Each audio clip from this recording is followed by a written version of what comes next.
tends to be common and can be the presenting symptom for many people who are young who develop Parkinson's.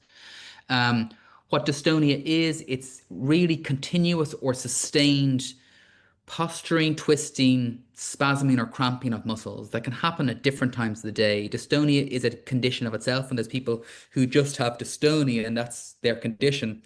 Or dystonia can be a symptom of other conditions, and Parkinson's is one of those conditions that people can develop dystonia in. There's lots of different ways the muscles can become postured or cramped, and a common way is for the foot to be turned down and in that can interfere with walking as well as causing pain. The other one is that the toe can point up, the big toe can point up, we call that a striatal toe, or sometimes the toes can cramp. As I said, it's a hallmark of early onset Parkinson's, sometimes makes us think about genetic forms of Parkinson's, although most people who experience this do not have a genetic form of Parkinson's. It's usually or most commonly what we call an off phenomenon, which means it happens at the bottom of the dose, so nighttime and early morning when the medications are at their lowest. But it can sometimes happen when medications reach their peak as well, and that becomes a little more tricky to manage. Pain can be significant.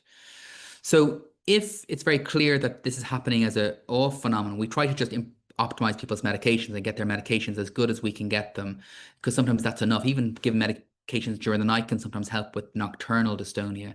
There are other medications, but to be honest with you, they don't work that well. And if somebody has troublesome dystonia, there's really only one treatment that we talk about, which is giving botulinum toxin injections. Also, people are often referred to as Botox, although Botox is just one form of botulinum toxin, and there are others.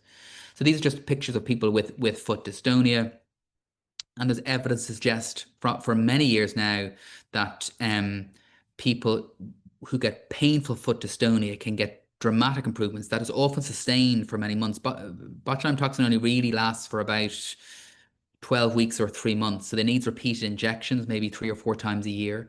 But pain can vanish completely with it. And certainly if people have problems with foot dystonia, that doesn't just cause pain, but also actually can interfere with walking. People can walk on the side of their foot because it's so twisted in, and you can get dramatic improvements in it.